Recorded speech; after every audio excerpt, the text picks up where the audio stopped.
Assalamualaikum warahmatullahi wabarakatuh.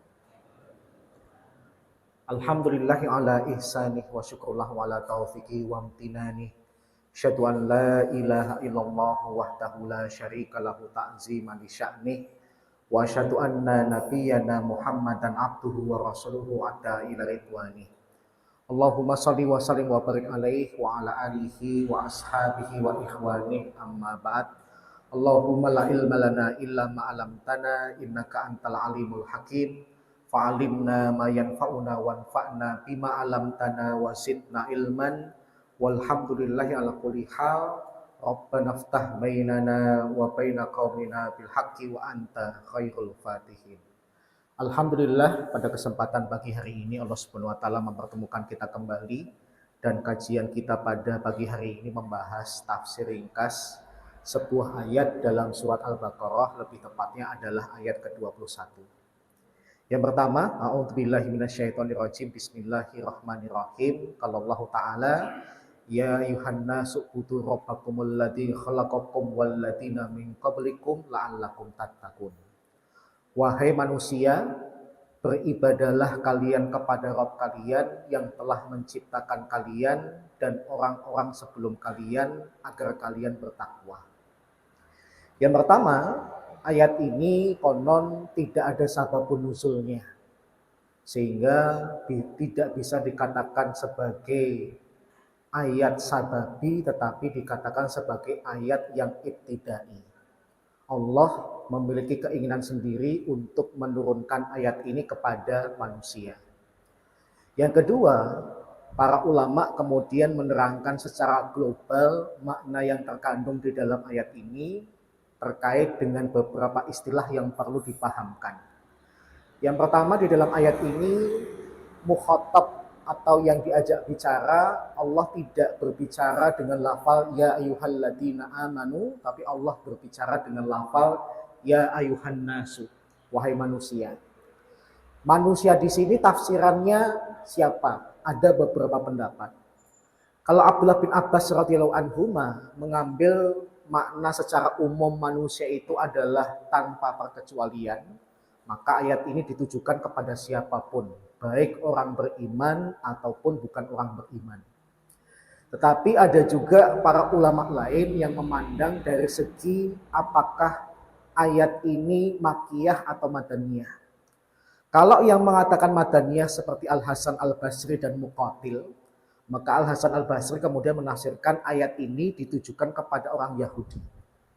Sedangkan Muqatil menambahkan bukan cuma orang Yahudi, orang munafik juga diajak bicara oleh Allah di dalam ayat ini. Kalau berpendapat adalah madaniyah. Tapi yang berpendapat makiyah ada enggak? Ada As-Subti.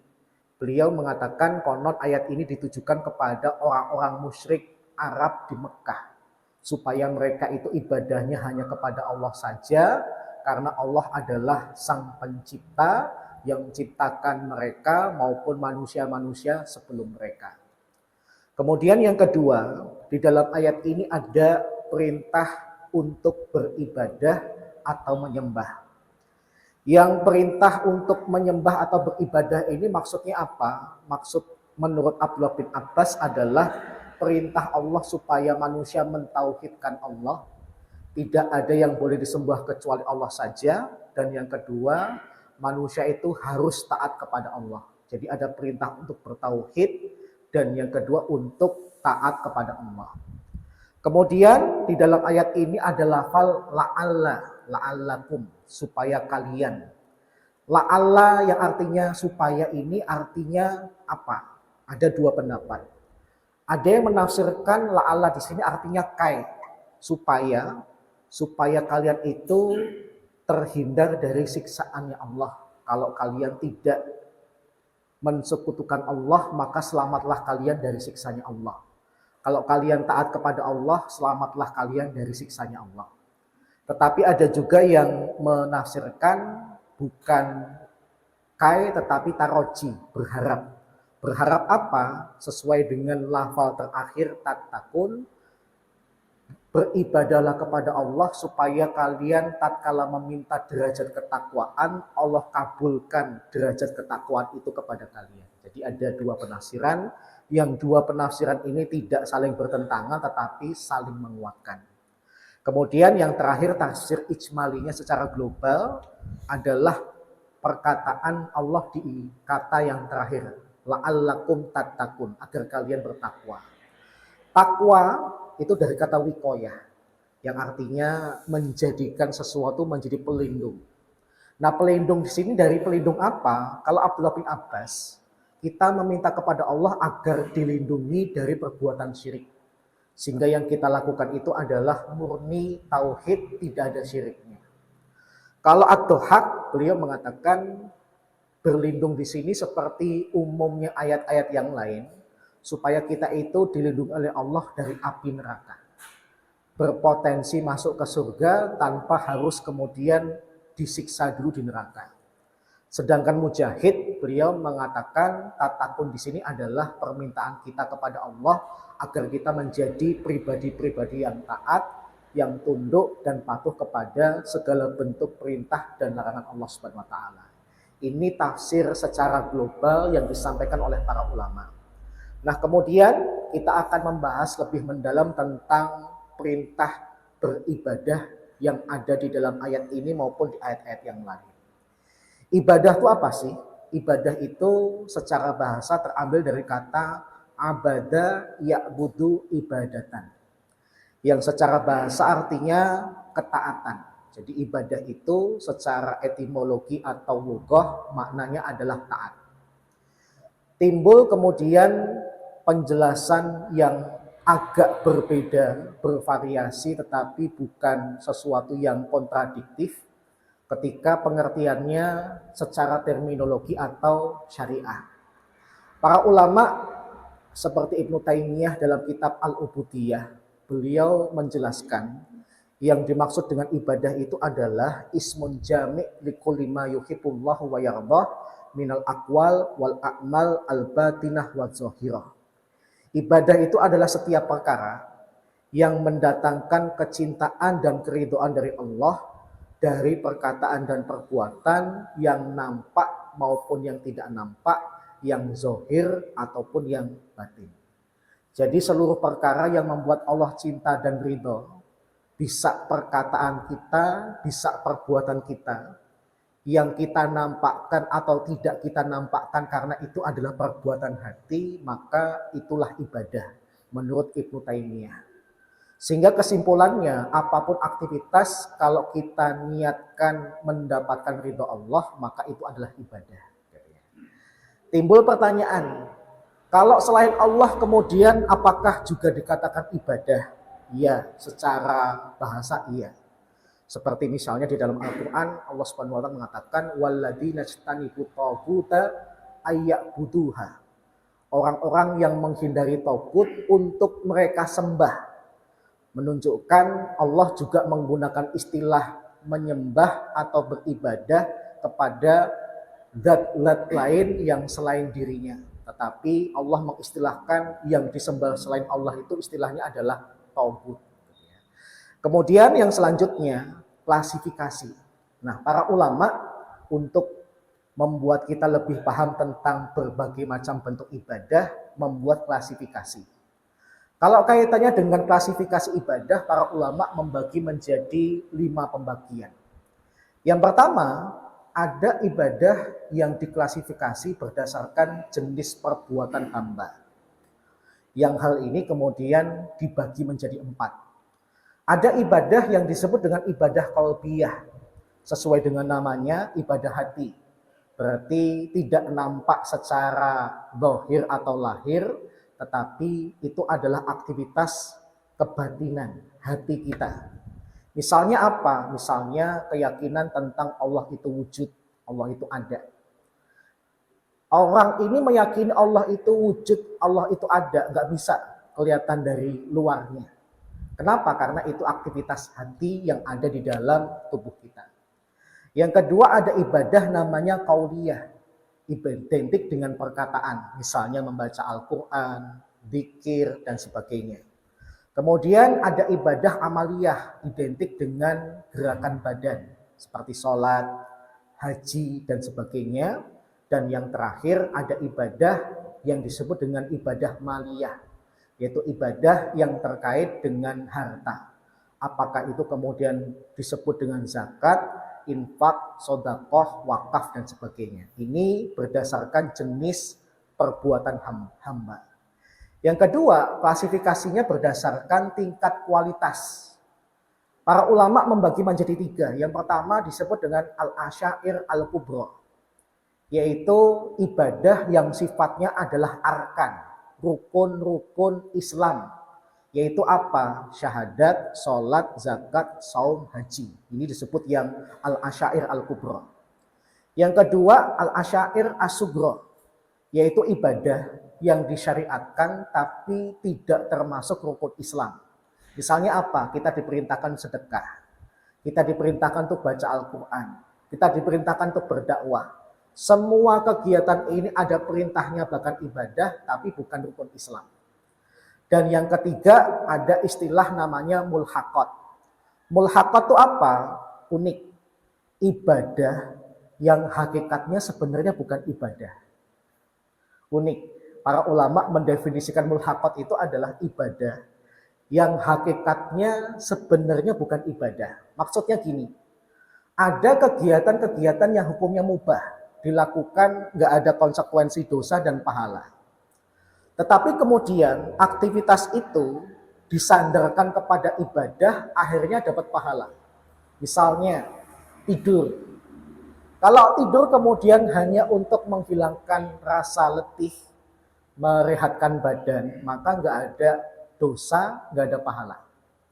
Tapi kalau kemudian niat tidurnya adalah, ya Allah saya rehat badan sebentar, supaya nanti ketika saya bangun untuk tahajud dan qiyamul lail, badan saya lebih fresh, badan saya lebih kuat. Maka tidur orang seperti itu niatnya untuk ibadah, tidurnya mendapatkan pahala. Itu namanya mulhaqat. Aslinya mubah, diniatkan untuk ibadah, akhirnya jadi pahala. Itu mulhaqat. Kemudian yang ketiga, ada ibadah berdasarkan keberadaan ilah atau sebab. Sebab ibadah itu ada kalanya disebutkan di dalam dalil, ada kalanya berdasarkan nalar, ada kalanya berdasarkan ijtihad para ulama. Kenapa sih kita ibadah ini dan itu? Ada kalanya sebabnya ketahuan, ada sebabnya, ada kalanya sebabnya tidak ketahuan. Misalnya yang tidak ketahuan itu ghairu ma'qulatil makna. Ada ibadah, tapi untuk di logika susah. Misalnya, kenapa sih sholat dalam sehari itu yang diwajibkan cuma 5? Kenapa nggak kurang dari itu? Kenapa tidak lebih daripada itu? Kenapa Allah pengennya 5? Nggak kurang, nggak lebih. Kan susah kita melogikanya. Kenapa Allah maunya gitu? Kenapa sih ketika Allah Subhanahu wa taala mewajibkan kita berzakat, nisabnya adalah 20 dinar, 85 gram emas.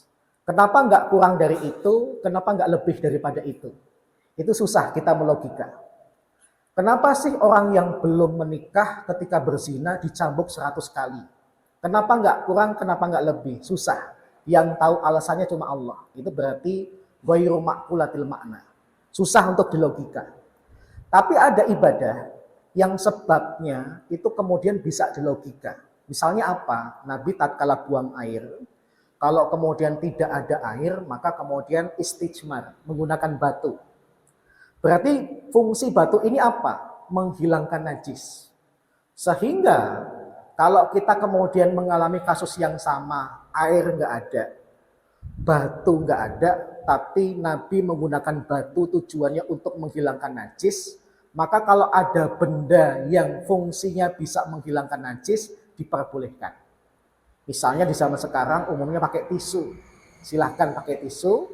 Kalau kemudian air nggak ada, batu nggak ada, karena fungsi air dan batu di zaman Nabi itu untuk menghilangkan najis. Kalau kita kemudian misalnya sedang ke hutan, ke daerah yang banyak tumbuhannya, pingin buang air, air nggak ada, batu nggak ada, maka kemudian kita bersuci dengan apa? Dengan daun. Kenapa? Fungsinya untuk menghilangkan najis. Jadi ilahnya, sebabnya ketahuan, bisa dilogika.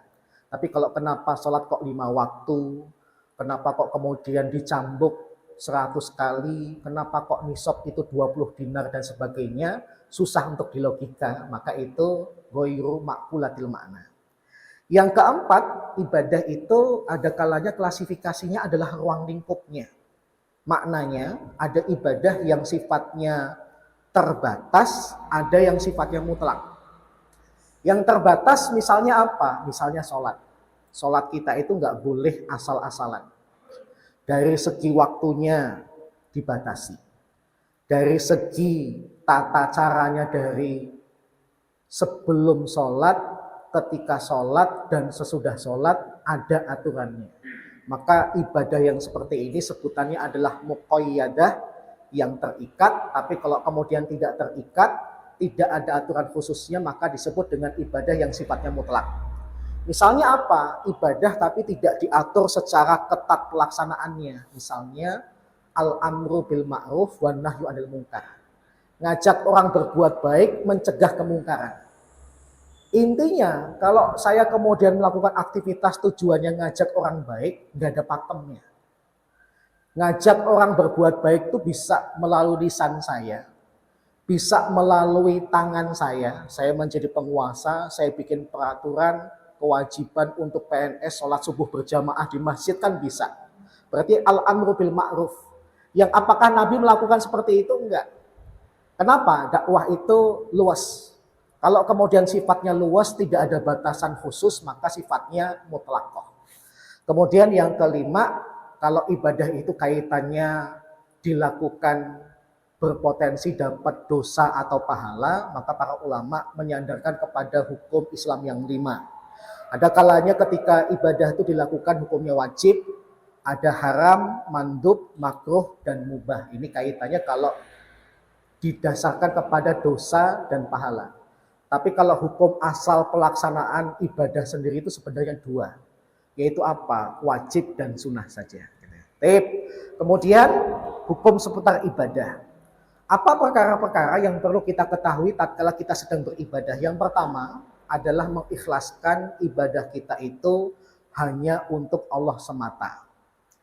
Meskipun kemudian dalam ibadah kita itu ada niatan lain, tapi tetap posisikan Allah sebagai nomor 1. Bahkan sebagian ulama ada yang mengatakan, kalau niat itu kemudian diiringi dengan selain Allah, maka ibadahnya tidak diterima. Misalnya ya, orang tua dalam rangka supaya anaknya itu mudah melaksanakan ujian, tahajud. Berarti niatnya apa? Untuk anaknya. Maka sebagian ulama ada yang mengatakan nggak sah. Kenapa? Karena ada niat lain selain kepada Allah saja. Maka akhirnya sebagian ulama itu ketika ibadah, ya ibadah, niatnya hanya kepada Allah. Dan Allah Maha tahu apa yang menjadi kebutuhannya. Tanpa kita kemudian melafalkan, ya Allah permudah urusan anak saya dalam ujian, maka Allah hakikatnya sudah tahu. Ini menurut sebagian ulama. Tapi sebagian ulama yang lain memperbolehkan. Kenapa? Karena ada riwayat di mana Nabi itu ibadahnya memang hanya kepada Allah, tapi beliau juga menyampaikan hajatnya, tujuannya, permintaannya kepada Allah. Kemudian yang kedua, ibadah itu hukum asalnya adalah haram. Maknanya, kalau tidak ada dalilnya, bapak dan ibu nggak boleh kemudian berinisiatif untuk pertama kali melakukannya. Jadi kalau kemudian ada dalil silahkan dilakukan, nggak ada dalil nggak boleh. Kenapa? Hukum asalnya haram, dilarang. Kecuali nanti ada dalil diperbolehkan atau diperintahkan untuk melaksanakannya. Apa dalilnya? Yaitu sebuah sabda Nabi yang sifatnya umum. Tatkala Nabi SAW berkata, "Man amila amalan laisa alaihi amruna fahuwa raddun." Barang siapa yang melakukan sebuah amal yang tidak berasal dari kami, maka amal itu tertolak. Kemudian yang ketiga, kaitannya dengan niat dan ibadah. Niat dalam aktivitas fungsinya apa? Untuk membedakan antara ibadah dan bukan ibadah. Sama-sama buka keran, yang membedakan saya menggunakan air di keran dengan untuk tujuan ibadah dengan tidak apa? Niatnya. Sama-sama kemudian membasuh muka, membasuh rambut dan sebagainya, badan sebagian dibasahi. Kalau cuma untuk menghilangkan atau untuk mendatangkan kesegaran bagi tubuh, maka tidak bernilai ibadah. Tapi kalau kemudian diniatkan ibadah, maka berpotensi membasuhnya itu kemudian dapat pahala. Yang kedua, niat itu fungsinya untuk membedakan ibadah yang satu dengan ibadah yang lain. Yang membedakan saya sholat sunnah fajar dengan sholat subuh itu apa? Niatnya.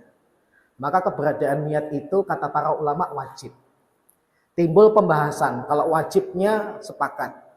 Yang jadi pembahasan tentang niat ini perlu dimunculkan secara jelas enggak? Para ulama menjelaskan, ada ibadah yang niat itu perlu ditampakkan niatnya secara jelas, tapi ada juga yang tidak perlu dinampakkan secara jelas. Misalnya apa? Misalnya ibadah yang nggak mirip dengan tradisi masyarakat atau aktivitas masyarakat. Misalnya kita berpikir, sama-sama ada masyarakat yang kemudian mungkin bergumam mengucapkan sesuatu, tapi zikir kita beda dengan tradisi mereka. Mereka kalau bergumam mengucapkan sesuatu sambil geleng-geleng nyanyi, tapi kita zikir. Zikir kita nggak pakai geleng-geleng. Zikir kita yang disebut terbatas nama-nama Allah, dan bahkan terkadang kita melakukan gerakan fisik, yaitu menghitungnya dengan gerakan jari. Maka yang seperti ini tidak perlu dimunculkan niat secara jelas. Kenapa? Nggak ada tradisi yang mirip dengan itu. Yang kedua, kaitannya dengan kemaslahatan umat. Saya ingin berdakwah, nggak perlu kemudian saya tampakkan niat saya dalam berdakwah. Kenapa? Karena inti dari berdakwah itu adalah mengajak kebaikan, mencegah dari perbuatan yang buruk. Dan yang kedua, ada yang bagusnya, idealnya adalah niat itu kemudian seakan-akan ditampakkan. Kapan? Kalau kemudian ada ibadah yang kemudian masyarakat punya tradisi yang mirip dengan ibadah itu. Misalnya apa? Sholat. Kenapa sholat itu kemudian niatnya harus ditampakkan? Ditampakkan di sini maksudnya tidak harus dalam bentuk lisan ya, tapi ada kejelasan. Karena gerakan sholat yang dengan berdiri, rukuk atau sujud itu konon bukan cuma Islam. Kalau Bapak Ibu buka di YouTube, model sholatnya orang Yahudi itu juga ada berdirinya, ada rukuknya. Ada model agama lain yang berdiri dan sujud. Nah, karena ada kemiripan dengan tradisi orang lain, maka sholat ini harus ada niat yang jelas. Supaya membedakan sholat dengan tradisi yang lain. Kemudian misalnya apalagi? Misalnya membaca Al-Quran. Sesuatu yang kemudian dilantunkan. Ada orang yang ketika membaca syair juga dilantunkan. Misalnya orang Jawa baca mocopat. Itu ada iramanya. Dan ada sesuatu yang dibaca dengan pakemnya. Yang membedakan bacaan Al-Quran dengan mocopat apa? Niat yang ditampakkan. Paham ya? Jadi kalau kemudian ditampakkan, kalau kemudian ada masyarakat yang punya tradisi seperti itu. Haji. Sebelum Nabi Muhammad SAW diangkat menjadi Nabi dan Rasul, orang musyrik itu juga berhaji. Bahkan hajinya terkesan ekstrim. Kenapa? Dilakukan di malam hari dengan telanjang. Alasannya pakaian itu adalah duniawi. Kalau ingin menghadap Allah, beribadah kepada Allah, tanggalkan hal-hal yang duniawi. Jadi telanjang, baik laki-laki maupun perempuan, supaya tidak saling melihat, dilakukan di malam hari, nggak boleh ada penerangan. Tapi kan kalau gelap banget berpotensi apa? Tabrakan, tabrakan gitu ya. Maka kalau kemudian sama-sama haji, yang satu telanjang, yang satu tidak telanjang, ada kemiripan, maka haji yang menurut ajaran Nabi harus ditampakkan niatnya. Baik. Kemudian ada juga yang diperselisihkan. Kalau kemudian antara ibadah badaniyah dan maliyah itu kemudian bersatu. Baik. Kemudian letak niat itu di mana? Para ulama sepakat letak niat itu adalah di dalam hati. Termasuk yang berkata seperti ini siapa? Ulama besar dari kalangan madhab Syafi'i yaitu Ibnu Hajar Asqalani. tatkala beliau mengatakan an-niyah mahalluha fil qalbi. Niat itu letaknya adalah di dalam hati. Timbul pertanyaan, kalau niat itu diucapkan, dilafalkan, boleh enggak? Saya pernah mengatakan istilah hukum ulama zaman dulu dengan ulama zaman sekarang agak beda. Kalau ulama zaman dulu mentoknya kepada 3 istilah. Bapak dan ibu kalau kemudian mau wudhu, kemudian ngomong nawaitul wudu'a dan seterusnya. Mau sholat kemudian mengucapkan usolli dan seterusnya. Maka ada yang mengatakan hukumnya sunnah. Ini menurut madhab Hanafi. Kenapa? Karena orang ini bertujuan antara lisan dengan hati supaya sama. Berarti kan supaya ada keselarasan, sesuatu yang terpuji. Karena bisa jadi antara hati dan lisan itu gak cocok, Pak. Misalnya ya, orang ini mungkin agak ngelamun, niatnya sebenarnya sholat asar. Tapi ternyata lisannya ngomong sholat duhur. Sholatnya sah enggak? Sah. Kenapa? Karena yang paling penting dalam niat itu adalah hatinya. Paham ya? Meskipun secara lisan salah ngomongnya.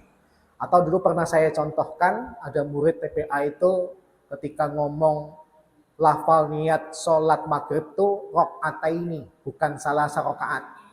Dia nyebutnya 2 rakaat, bukan 3 rakaat. Tapi prakteknya dia tetap sholat maghrib 3 rakaat.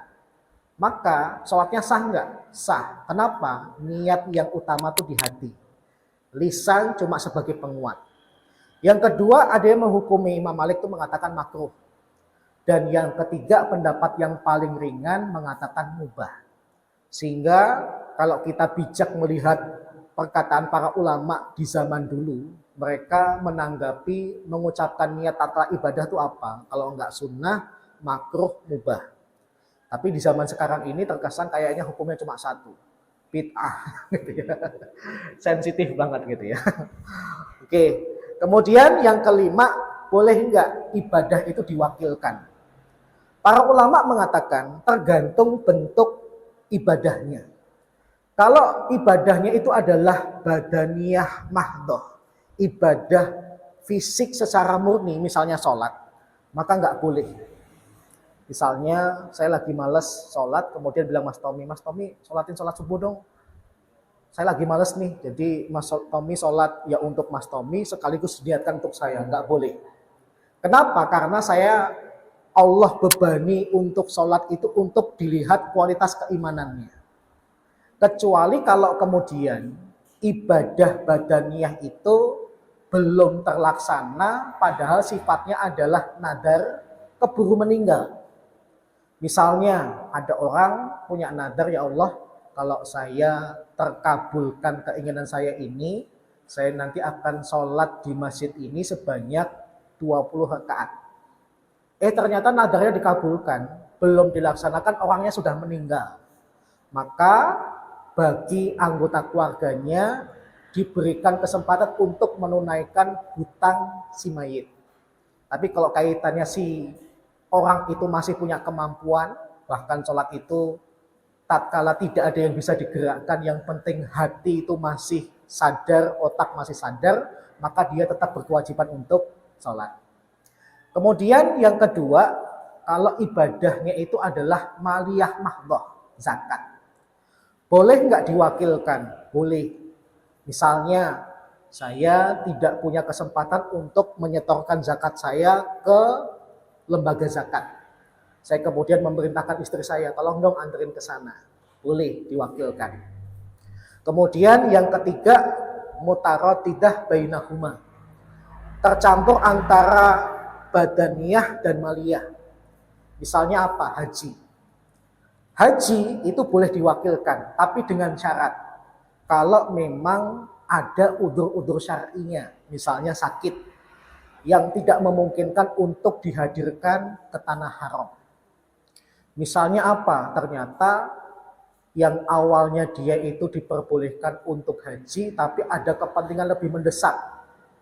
Dia ternyata orang tuanya sakit stroke, butuh orang untuk merawat orang tuanya.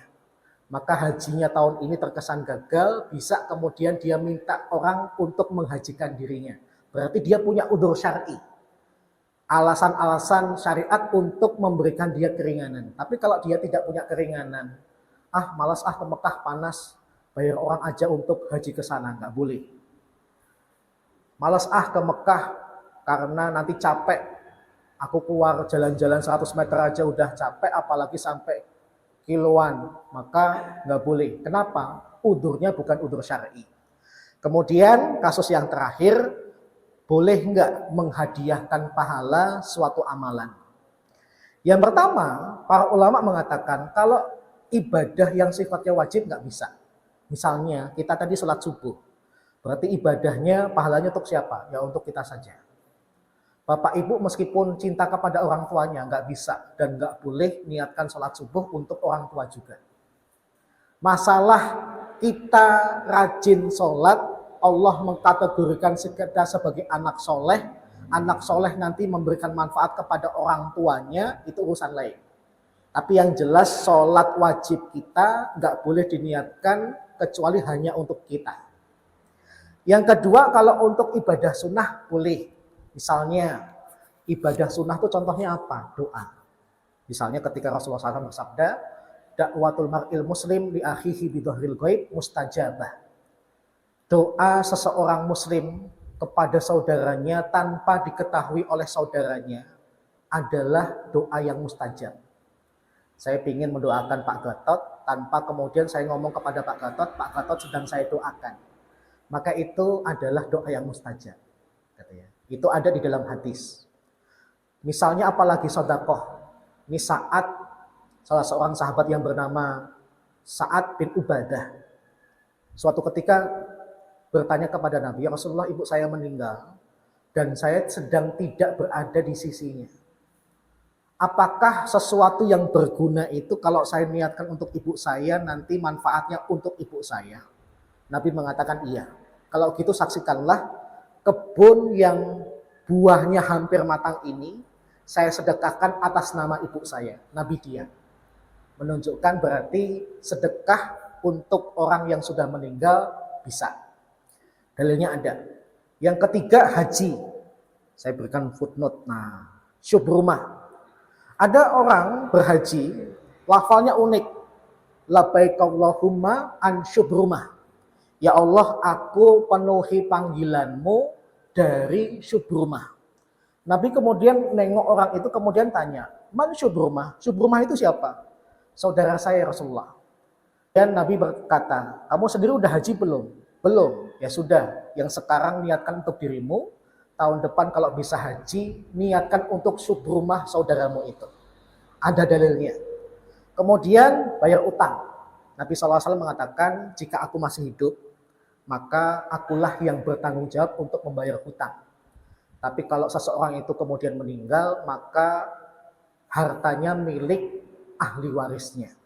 Para ulama mengatakan ini dalil diperbolehkan seseorang untuk membayarkan hutang orang lain meskipun orang lain itu bukan familinya, bukan kerabatnya. Misalnya ya, kayak acara peduli kasih zaman dulu ya. Sekarang masih nggak sih? Kayaknya masih ya. Saya nggak pernah nonton TV, Pak. Nah, peduli kasih kan ada donasinya itu dipakai untuk melunasi orang-orang yang punya tunggakan di rumah sakit. Zaman belum ada BPJS ya. Identik acara itu seperti itu. Maka diperbolehkan. Kenapa? Karena ada dalil di mana Nabi itu tatkala berkata seperti itu, tujuannya adalah boleh bagi kalian menghadiahkan pahala berupa membebaskan atau membayarkan hutang seseorang meskipun itu bukan saudaramu. Ini yang ada dalilnya. Yang diperselisihkan kalau nggak ada dalilnya, misalnya boleh nggak menghadiahkan baca Al-Quran. Nah, untuk masalah yang tidak eksplisit, nggak ada dalilnya secara khusus, para ulama beda pendapat. Ada yang mengatakan secara mutlak boleh, ada yang mengatakan tidak boleh. Yang mengatakan mutlak boleh, madhab Hanafi dan Syafi'i. Alasannya apa?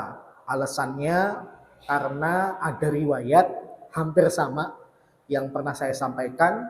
Ada perempuan datang kepada Nabi, Rasulullah, ibu saya terlanjur meninggal. Boleh nggak saya hajikan? Nabi pun kemudian berkata yang sama. Kamu sendiri udah haji belum? Belum. Ya sudah. Tahun ini haji untuk dirimu, tahun depan niatkan untuk ibumu. Maka hadis ini kemudian dijadikan kias oleh para ulama. Kalau menghajikan saja boleh, berarti selain haji juga boleh. Makanya saudara-saudara kita NU itu punya tradisi menghadiahkan bacaan Al-Quran. Minimalnya apa? Al-Fatihah. Gitu ya. Kita kirimkan Al-Fatihah ini kepada fulan, fulan, fulan dan sebagainya. Tetapi pesan saya cuma satu ya. Kalau ngirimin Al-Fatihah itu sebaiknya orang itu diteliti dulu. Orang itu adalah penista agama atau bukan. Karena saya pernah bicara sekitar 2 bulan yang lalu, ada seorang penista agama mati. Dia kemudian menjadi pembela Ahok sejati, menghina Islam, menghina orang-orang yang kemudian ingin punya komitmen memperjuangkan Islam di negara kita, mati meskipun dia adalah mantan ketua Muhammadiyah, dia punya lembaga penelitian yang diatasnamakan dengan namanya, tetapi tercatat dalam sejarah dia pernah menghina Islam, dia membela orang kafir yang tidak layak untuk dibela. Maka aneh kalau kemudian tatkala dia mati, kemudian ada seruan membaca Al-Fatihah untuk dia. Jadi saya sarankan lihat dulu orangnya ini pantas nggak dihadiahi dengan Al-Fatihah. Aneh kalau kemudian Abu Janda mati, bapak ibu kemudian ngirimin Al-Fatihah kepada Abu Janda. Aneh kalau kemudian Adi Armando mati, kemudian bapak ibu ngirimin Al-Fatihah kepada dia. Penghinaan dia terhadap Islam itu terlalu sering dan banyak. Bahkan skalanya itu kalau dilihat dari kacamata para ulama zaman dulu, sudah tidak layak lagi dikatakan muslim. Minimalnya 2, kalau enggak kafir, munafik. Aneh orang kafir dan munafik mati dikirimin Al-Fatihah. Paham ya? Jadi saya tidak mempermasalahkan mengirimkan Al-Fatihah karena sebagian ulama memperbolehkan menghadiahkan pahala, tapi lihat dulu orangnya pantas enggak. Ada orang artis mati dalam keadaan berzina. Didoakan, malah kesebutannya kalau mau nyebut nama dia almarhumah. Waliyadzubillah. Kalau pakai wazan maf'ul, marhum dari kata rohimah itu untuk memastikan. Saya sendiri nggak berani Pak mengatakan bapak saya itu almarhum. Saya cuma berani mengatakan bapak saya Sumarso rohimahullah. Sumarso semoga Allah merahmati dia. Saya cuma bisa mendoakan bapak saya semoga. Saya tidak bisa memastikan bapak saya itu apakah benar-benar dirahmati oleh Allah dengan kata marhum. Almarhum itu memastikan. Aneh, artis ini mati dalam keadaan menistakan Allah, menghina Allah, tapi kemudian ketika mati malah diucapkan dengan almarhum dan sebagainya. Itu sebuah kepastian. Kalaupun kita kemudian pengen mendoakan dia, siapa tahu mungkin hidupnya penuh dengan kemaksiatan, tapi matinya kita tidak tahu mungkin husnul khotimah, ya ucapannya bukan dengan wazan maf'ul, bukan marhum atau marhumah, tapi apa? Kalau laki-laki rohimahullah, kalau perempuan rohimahullah.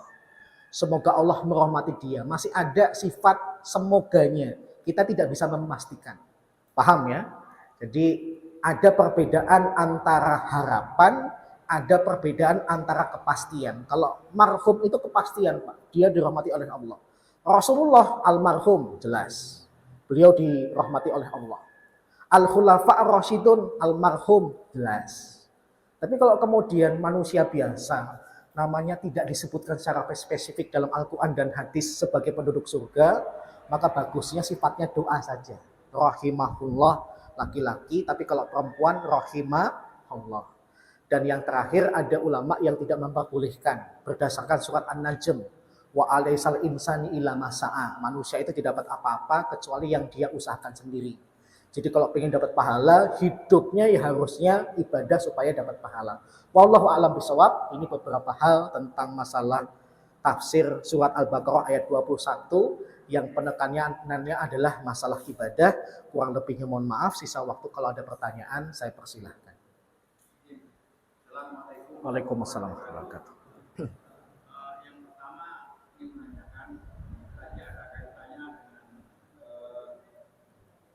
Penggantian atau mengadakan misalnya haji, saya ingin nanya, ketika kita berangkat haji di Mekah, itu waktu kan cukup lama, biasa 30 hari lebih.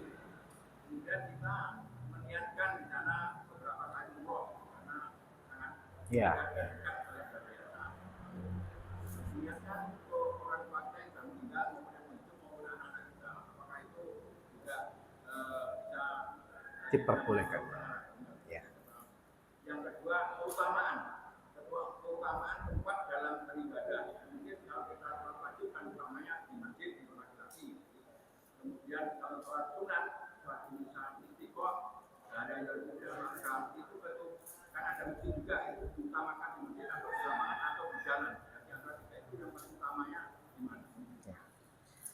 Yang pertama kaitannya dengan ibadah yang diwakilkan. Kalau misalnya kita sedang berhaji, yang haji kita itu adalah haji biasa, maka biasanya keberadaan kita itu kan sekitar 30 hari atau lebih. Maka sisa waktu yang ada itu boleh nggak digunakan untuk berumrah berkali-kali. Umrah yang pertama kita niatkan untuk diri kita, umrah berikutnya kepada anggota keluarga kita. Maka para ulama mengatakan diperbolehkan. Kalau itu kaitannya dengan umrah. Kenapa? Karena bisa berkali-kali, bahkan nggak usah nunggu beda hari, Pak. Umrah itu kalau kemudian kondisinya sedang sepi, saya praktekkan sendiri 2 jam selesai. Berarti kalau kemudian saya berada di Masjidil Haram 12 jam, berarti bisa 6 niat. Gitu ya. Pertama untuk saya, 5 untuk yang lain, bisa. Itu kaitannya dengan umrah. Tapi kalau kaitannya dengan haji, haji itu kan waktunya terbatas. Mau tidak mau, tatkala dia haji di tahun itu, niatnya untuk dia sendiri. Tapi kalau kemudian dia kesempatan untuk haji lagi, maka baru diperbolehkan untuk selain dirinya. Jadi kalau umroh waktunya luas, tapi kalau haji waktunya terbatas, bisa sih. Cuma yang pertama tetap untuk dirinya sendiri, haji berikutnya, tapi kalau Indonesia kayaknya susah. Kalau bapak ibu orang biasa. Tapi kalau kemudian bapak dan ibu taktiknya seperti saya, sedang berada di sana, entah kerja, entah kuliah atau sebagainya, bisa kemudian menghajikan, maka diperbolehkan. Yang kedua tentang masalah pelaksanaan istisqa Idul Fitri dan Idul Adha. Maka sebaiknya di masjid atau di tempat yang terbuka. Jawaban yang lebih kuat adalah di tempat yang terbuka. Kenapa? Karena pernah saya terangkan, di dalam Islam itu ada 2 istilah. Ada istilah masjid, ada istilah musola. Kalau masjid itu identik dengan kegiatan sholat yang sifatnya terbatas jumlahnya, orangnya. Misalnya apa? Sholat 5 waktu, sholat tahiyatul masjid, dan juga terbatas dari segi kapasitas. Tidak setiap orang ditekankan untuk sholat 5 waktu di masjid, diantaranya perempuan, anak kecil, dan sebagainya. Tapi kalau kaitannya dengan sholat sunnah, sholat istisqa, Idul Fitri dan Idul Adha, di zaman Nabi masjid itu tidak bisa menampung, maka Nabi kemudian di tempat yang kedua, yaitu apa? Musola. Musola itu apa? Secara bahasa artinya tempat untuk sholat. Identik nggak ada bangunannya, tanah lapang. Maka tatkala kita membahas tentang masalah hukum udhiyah yang menurut Hanafi itu wajib, mereka menyodorkan sebuah sabda Nabi, man kana lahu sa'ah walam yudhi fala yaqrabana musallana. Barang siapa yang punya kelapangan rezeki tapi tidak menyembelih, jangan dekati tempat sholat kami. Nabi nyebutnya musola, dan praktek Nabi sholatnya di mana? Di tanah lapang supaya bisa menampung orang lebih banyak. Sehingga ini pendapat yang lebih kuat. Kalau kemudian ada saudara kita kekeh di masjid, masjid kemudian tidak cukup, akhirnya kemudian jalan ditutup supaya bisa menampung, maka bukan perkara yang dilarang. Tapi kalau dari segi lebih utama, tetap lebih utama di tanah lapang. Supaya apa? Mirip dengan Nabi. Kalau kemudian alasannya adalah, kalau di masjid itu lebih terjaga kesuciannya, sedangkan di tanah lapang tidak terjaga kesuciannya. Mohon maaf, kalau kaitannya dengan kesuciannya, sesuatu yang suci atau kaitannya dengan najis itu kan sesuatu yang terlihat. Maka baik di masjid maupun di luar masjid kita itu dituntut untuk teliti tempat kita akan sholat itu ada najisnya enggak. Kalau ada najisnya singkirkan atau kita pindah ke tempat yang lain. Sehingga meskipun itu sebutannya tanah lapang, kalau ternyata bersih dari najis, boleh sholat di situ. Masjid apakah kemudian terjaga kesuciannya? Belum tentu, Pak. Ada masjid yang mohon maaf, kucing itu warawiri. Kita nggak tahu dia kemudian kencing di masjid itu, kemudian kencingnya mengering. Kemudian cuma ada bekasnya, baru terasa tatkala orang kemudian sujud pas di tempat kencing itu. Jadi ya, ini kok baunya merek apa, pengepel merek apa? Deterjen lantai merek apa ya, kok baunya agak sengir-sengir gini. Nggak tahunya ternyata kotoran kucing gitu ya, atau binatang-binatang lain kayak di SMK 5 itu kadang-kadang ada kelelawar, Pak. Dilewatin kelelawarnya buang air. Maka masjid di SMK kami itu kemudian rajin dipel. Kenapa? Karena masjidnya terbuka, nggak ada kacanya, nggak ada jendelanya, blong-blongan kayak rumah joglo gitu. Karena kalau pasang jendela, pintu dan sebagainya karena terlalu besar dan luas, butuh dana yang besar gitu ya. Akhirnya blong-blongan. Dan banyak yang tidak setuju kalau dikasih pintu dan sebagainya, alasannya kalau dikasih pintu nanti sumuk dan sebagainya. Akhirnya terbuka, tapi konsekuensinya kadang-kadang ada burung, entah burung gereja, burung pipit atau kelelawar itu kemudian buang kotoran yang itu najis gitu ya. Maka saya pun ketika mau sholat pastikan yang ini tidak ada najisnya. Atau kemudian kalau ada marbot masjid itu kemudian dipel dulu setiap pagi. Kemudian sore nanti diulangi lagi dan sebagainya. Jadi masalahnya adalah kalau mirip dengan Nabi di tanah lapang, sehingga kalau kemudian alasannya untuk memastikan masjid itu pasti bersih dari najis, ya belum tentu, gitu ya. Tapi tidak perlu dipermasalahkan, karena apa? Kalau sudah bicara tentang pendapat, susah Pak, susah, gitu ya. Kayak kaitannya dengan masalah kuburan, gitu ya. Orang NU tuh punya kebiasaan dimakamkan di dekat masjidnya atau di pondoknya. Makanya ada masjid-masjid itu kemudian samping kanan, kiri, depan atau belakangnya itu kok makam. Alasannya apa? Niru Rasulullah. Rasulullah itu dimakamkan di tempat dia wafat. Nih kiai ini meninggalnya di pondok, ya berarti dimakamkan di pondok. Kiai ini meninggalnya di masjid, berarti ya dimakamkan di masjid dan sebagainya gitu ya. Nah, alasannya gitu. Kalau sudah bicara tentang pendapat dan ada dalilnya yang sama-sama kuat, ya sudah serahkan. Lana a'maluna walakum a'malukum. Bagi kami amalan kami, bagi kalian amal kalian. Wallahu a'lam bishawab. Ada Pak Markon? Ini Masnya.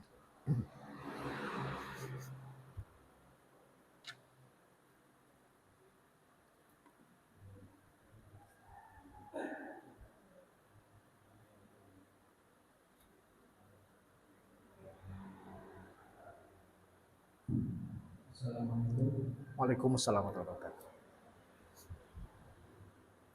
Sahabat saya, seorang ayah yang punya 3 anak.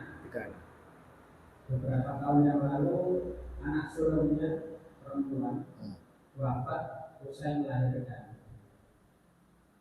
Sahabat saya ini tiap saat mendoakan putrinya yang wafat itu hingga sekarang. Kemudian tiba ada cerita dari adik perempuan sahabat saya ini yang adalah tante dari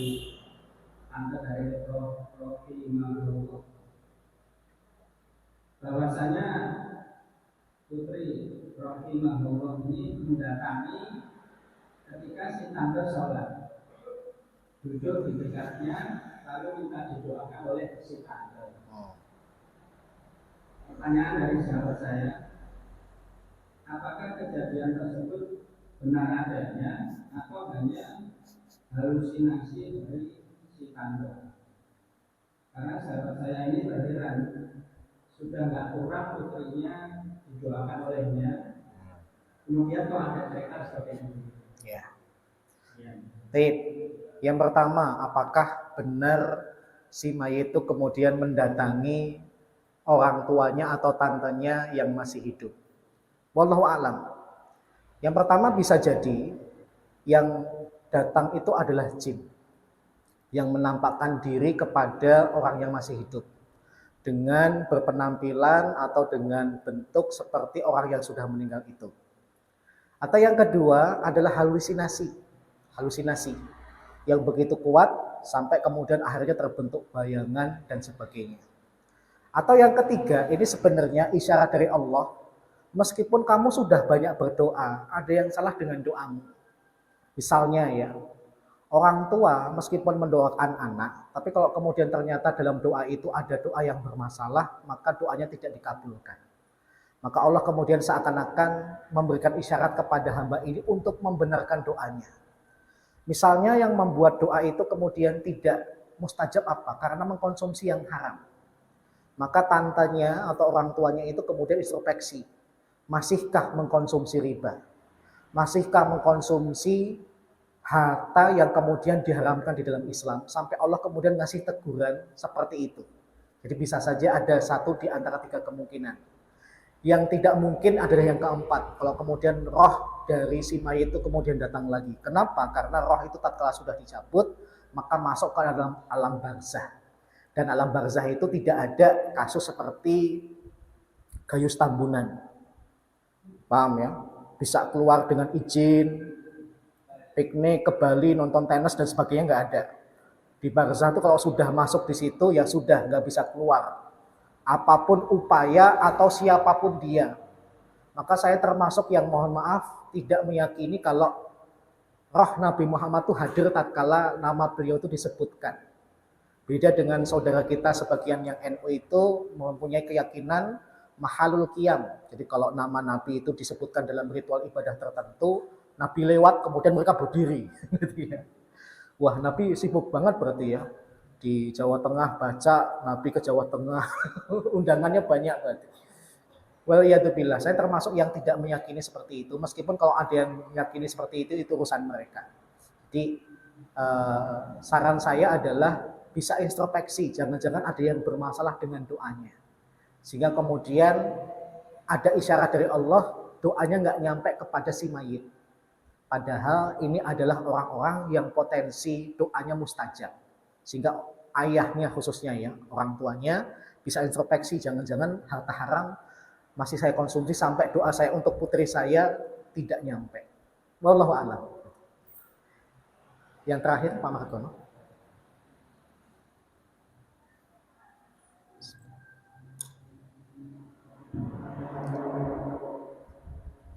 Assalamualaikum warahmatullahi wabarakatuh.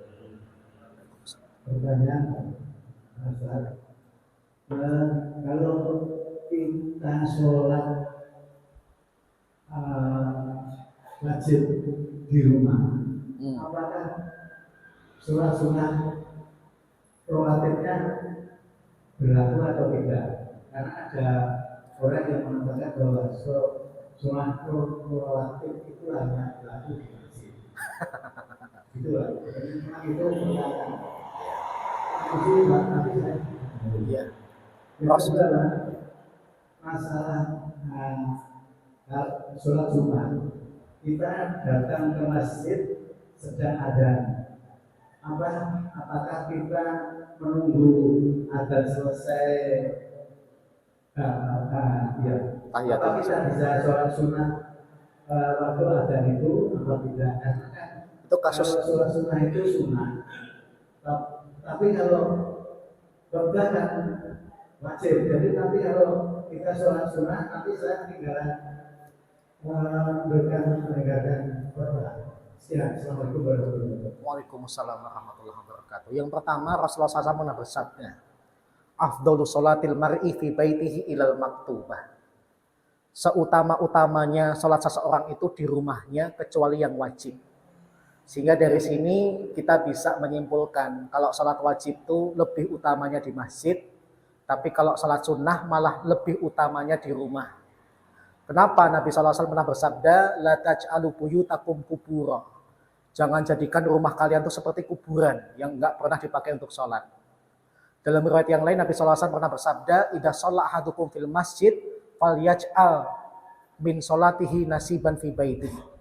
Jika salah seorang di antara kalian sudah sholat di masjid, maka jadikan bagian sholatnya itu ada yang dilakukan di rumah, yaitu apa? Sholat sunnah. Dan itulah yang dipraktekkan oleh Nabi. Nabi sholat wajibnya di masjid, sholat sunnahnya di rumah. Ya, baik yang sifatnya rawatib ataupun tidak. Cuma kadang-kadang ada orang lebih nyaman sholat rawatibnya juga di masjid. Kenapa? Di rumah banyak godaan, suara TV, istri yang masih cantik dan sebagainya, godaannya tinggi, Pak. Tetapi itu tidak sampai merubah status hukumnya. Yang wajib itu di masjid, yang sunnah bagusnya itu di rumah, meskipun kalau dilakukan di masjid juga tidak mengapa. Kemudian yang kedua tentang apa tadi? Oh, kalau kemudian ada muadzin sedang adzan di hari Jumat, kita baru datang, itu bagusnya mendengarkan adzan sampai selesai atau kemudian kita langsung sholat tahiyatul masjid. Untuk kasus sholat Jumat, para ulama mengatakan ketika sedang adzan langsung sholat tahiyatul masjid. Kenapa? Supaya bisa mendapatkan khutbah secara utuh. Paham ya? Yang kedua, kalau alasannya pertimbangannya adalah menjawab muadzin, maka menjawab muadzin itu nanti bisa kita lakukan setelah kita sholat tahiyatul masjid. Paham ya? Tidak harus ketika muadzinnya takbir langsung kita jawab dengan takbir, tidak harus segera. Bisa tertunda kalau memang ada sebabnya. Saya sholat tahiyatul masjid dulu supaya bisa mendengarkan khutbah, kemudian ternyata masih ada waktu, mungkin khotibnya baru mengucapkan muqaddimah dengan bahasa Arab, belum intinya, bisa Bapak sisipkan menjawab muadzin supaya dapat pahala seperti sabda Nabi, barang siapa yang mendengar adzan maka ucapkan seperti yang diucapkan muadzin, kemudian bersalawatlah kepadaku dan mintalah kepada Allah wasilah untukku. Jadi etikanya gini Pak adzan, ada satu sunnah yang tertinggal. Bapak dan Ibu melaksanakan dua, tapi ada satu di tengah yang tertinggal. Kalau dengar adzan itu sunnahnya dijawab. Seperti perkataan muadzin kecuali dalam kata hayya, gitu ya. Itu jawabnya haula wala quwwata illa billah. Terus setelah adzan itu tidak langsung Allahumma rabb hadhihi da'watit tammah, bukan langsung doa. Sunnahnya apa? Kata Nabi, shollu alayya. Ucapkan salawat dulu kepadaku. Minimalnya yang paling pendek Allahumma sholli ala Muhammad. Yang paling bagus salat Ibrahimiyah, Allahumma sholli ala Muhammad wa ali Muhammad kama sholaita ala Ibrahim, dan seterusnya, itu yang paling bagus. Baru kemudian doa setelah mendengar adzan. Nah, sunnahnya gitu. Ada satu sunnah yang hadis ini riwayat Al-Bukhari, Pak. Nggak main-main. Tapi prakteknya kebanyakan malah langsung doa. Gitu ya. Maka sebenarnya ada satu sunnah lagi. Gitu. Wallahu a'lam. Jadi Salat. kita Langsung salat. masuk sholat. Iya, iya. Walaupun nanti tinggalan mendengarkan khotbah. Ya nggak apa-apa. Ya, Misalnya derajat khusuk kita. Derajat khusuk kita ini seberapa sih, Pak? Apakah Pak Margono ketika sedang sholat sampai khotib ngomong apa-apa nggak dengar? Saya masih dengar loh, Pak. Nabi pun ketika ada anak kecil nangis, beliau khusyuk. Apakah kemudian ketika anak kecil nangis, beliau kemudian nggak dengar? Khusyuk itu jangan dibayangkan nggak dengar apa-apa, nggak melihat apa-apa. Nggak dengar apa-apa itu berarti yang sholat orang yang budak.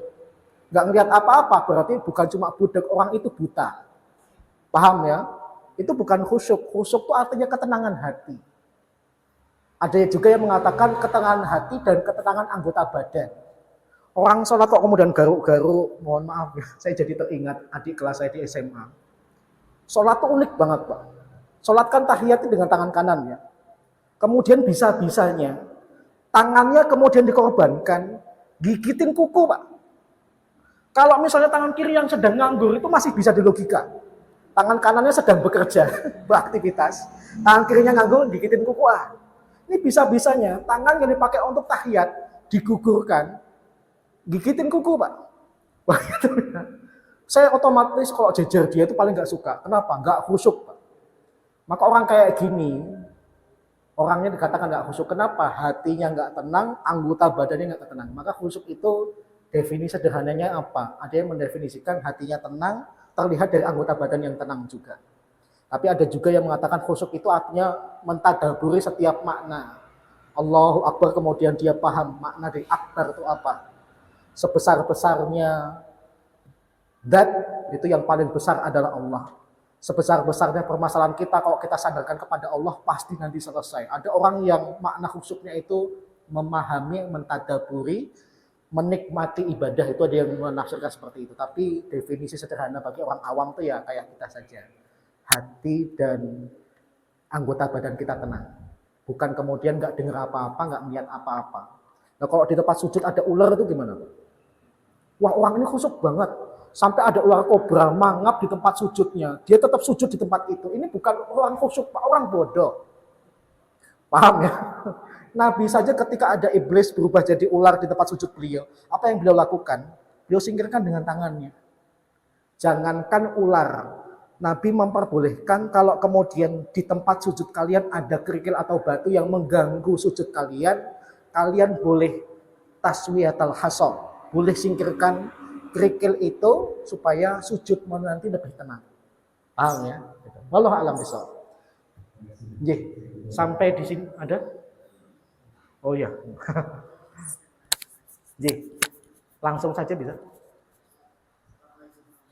Waalaikumsalam warahmatullahi wabarakatuh.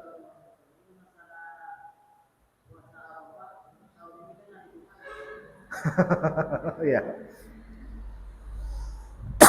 Terus?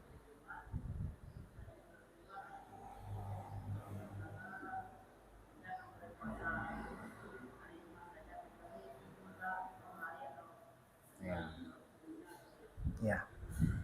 Ya. Memang ada sebuah hadis la tahtasu yaumal jum'ah bisaum. Jangan kalian khususkan hari Jumat itu untuk berpuasa. Maksudnya kalau tidak ada sebabnya. Ada sholat sunnah mutlak, tapi ada juga puasa sunnah mutlak. Daripada nganggur puasa ada orang seperti itu. Kalau dia kemudian puasa sunnah mutlak kok diniatkan di hari Jumat saja, maka nggak boleh. Tapi kalau kemudian ternyata Jumat itu berbenturan dengan misalnya hari Arafah, berbenturan dengan Tasu'a, Asyura dan sebagainya, maka diperbolehkan berpuasa di hari Jumat karena ada sebabnya. Bertepatan dengan hari itu. Yang nggak boleh mengkhususkan puasa yang tidak ada dalilnya cuma karena ingin puasa sunnah mutlak di hari itu. Jadi tetap boleh Bapak. Berarti Bapak Muhammadiyah ya. Nggak usah ditanya tentang masalah besok Sabtu atau Ahad, Idul Adhanya. Karena memang nyebelin negara kita ini ya. Karena keberpihakan kepada agama nggak ada. Tapi kalau kemudian masalah mengkisruhkan agama, paling depan. Jadi nyebelin. Arafahnya hari Jumat. Ya. Dan Idul Adhanya hari Sabtu. Gitu ya. Idul Adha hari Sabtu. Kalau sana ya. Gitu. Tapi kalau kaitannya dengan masalah mana yang benar, sebenarnya hati saya sih pengennya pemerintah. Kenapa? Karena Nabi SAW pernah bersabda, as-saum yaumatasumun wal fitru yaumatuftirun wal adha yaumatudhahirun. Puasa itu ketika orang berpuasa, fitri itu ketika orang sedang idul fitri, dan adha itu ketika orang sedang idul adha. Nah biasanya keputusan ini bareng-bareng kapan? Kalau pemerintah memutuskan. Yang kedua isyarat dari perkataan Ummu Salamah dari Nabi, idza ra'aitum hilala dzulhijjah. Kalau kalian sudah melihat hilal bulan Dzulhijjah. Menurut pemerintah, melihatnya yang benar itu adalah 1 hari mundur. Sehingga kemudian Idul Adhanya hari Ahad. Tanggal 1-nya berarti 1 hari sesudah perhitungan Muhammadiyah. Maka sebenarnya dalilnya kuatan itu. Cuma kemudian masalah kemudian kesepakatan mundur 1 hari itu, apakah memang sesuatu yang sifatnya ilmiah atau pesanan? Karena ketika kaitannya dengan Idul Fitri kemarin saja, saya pernah cerita kemarin kepada Pak Gatot, saya mendapatkan video ketika PBNU Jawa Timur itu rapat, itu kemudian keceplosan panitianya. Kita hari ini sebagaimana pesan dari Kemenak. Sidang isbat belum, tapi ada kebocoran dia keceplosan ngomong sebagaimana pesan dari Kementerian Agama. Wah, nyebelin. Sehingga rasa percaya saya kepada pemerintah itu tipis. Dan yang kedua, yang disampaikan oleh sahabat-sahabat Muhammadiyah dengan metode hisabnya masuk di akal. Wallahu a'lam. Ya, moga-moga presidennya ganti lebih baik gitu ya, sehingga bisa dipercaya. Doanya itu aja gitu. Wallahu a'lam bishawab.